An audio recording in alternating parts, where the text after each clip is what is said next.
అదే విధంగా అమరావతి అధ్యక్ష, ఈవెన్ ఎల్ఓపి గారు కూడా ఉన్నారు, శ్మశానంతో పోల్చారు ఎల్ఓపి గారు. అమరావతిని సెల్ఫ్ సస్టైనబుల్ ప్రాజెక్ట్ గా చెయ్యాలని చెప్పి ఆనాడు ఎంతో కొంత ఖర్చు పెట్టి దాదాపు 10,000 కోట్ల పైన ఖర్చు పెడితే 3 రాజధాని పేరుతో దాన్ని ఎంత విధ్వంసం చేశారు అధ్యక్ష. అది కళ్ళకు కనపడలేదా అని సభ్యులు నేను అడుగుతా ఉన్నాను అధ్యక్ష. ఈ రోజు అమరావతి ఉద్యమం మరి ఎందుకు వచ్చిందని అడుగుతున్నాను అధ్యక్ష. ఆనాడు జగన్మోహన్ రెడ్డి గారు, అదే విధంగా ఇక్కడ సభలో ఉన్న బొత్స సత్యనారాయణ గారు ఏం చెప్పారు?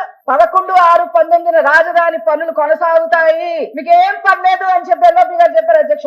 రాజధాని నిర్మాణం పనులపై ఎటువంటి అపోహలు పెట్టుకోవద్దు అని చెప్పి 15/6 మళ్ళీ 2019లో చెప్పారు అధ్యక్ష. మంచి రాజధాని మేము నిర్మించేస్తాం అని స్టేట్మెంట్లని ఎల్ఓపి గారు ఇచ్చారు అధ్యక్ష. తర్వాత జగన్మోహన్ రెడ్డి గారి మాట మారిపోయింది, మరి సీనియర్ సభ్యులైన ఎల్ఓపి గారి మాటలు కూడా మారిపోయాయి. శ్మశానంతో పోల్చారు అధ్యక్ష. ఉద్యమం చేస్తే రైతులు నోరు తెరిస్తే కేసు అధ్యక్ష. ఇంటి ముందు జై అమరావతి అని ముగ్గేస్తే కేసు అధ్యక్ష.